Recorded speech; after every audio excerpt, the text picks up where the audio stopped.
Pangunahin po sa ating tampok na balita, pinag-aaralan daw ngayon ng simbahan ng Quiapo ang mga posibleng pagbabago sa sistema po ng traslasyon ng Poong Jesus Nazareno sa 2027.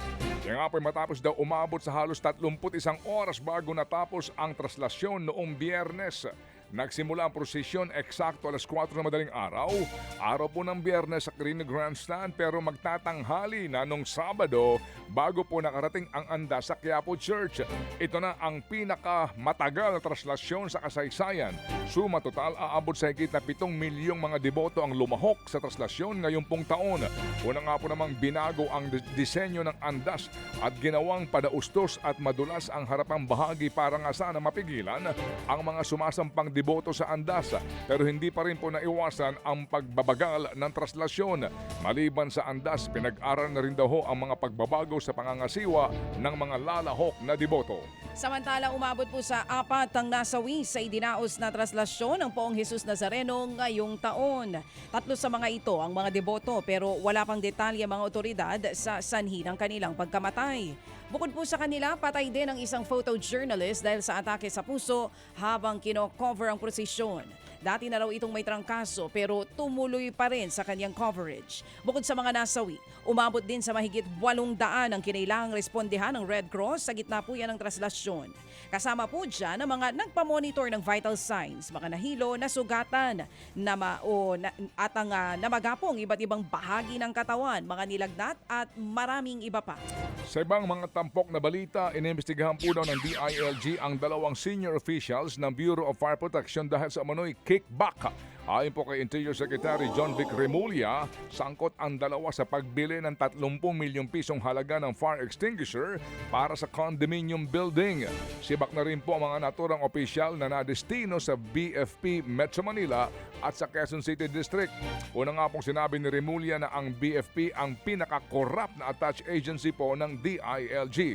Kabilang daw sa mga nabistong modus nga sa naturang ahensya ay yung matagal na pong racket na pagbebenta po ng fire extinguisher ng sobrang mahal sa mga nag-a-apply po ng fire clearance para po sa paghihingi nga ng kickback sa mga bentahan ng fire extinguisher.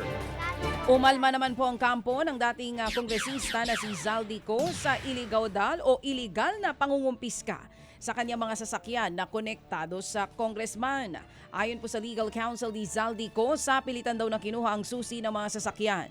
Tinakot din daw ang mga driver at na-detain ng 12 oras. Kinokonsidera ng company ko na maghain po ng mga reklamo laban sa mga pulis na nagkumpiska ng mga sasakyan. Ang depensa po ng PNP, sinunod lamang nila ang due process at sumunod sila sa ipinag-uutos sa mga kinauukulan.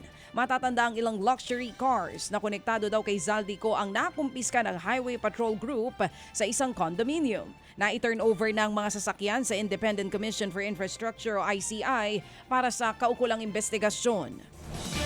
Ipinagkibit-balikan po naman ng Malacanang ang bali-balitang may mga mambabatas raw na nagbabalak maghain ng impeachment complaint laban kay Pangulong Marcos Jr.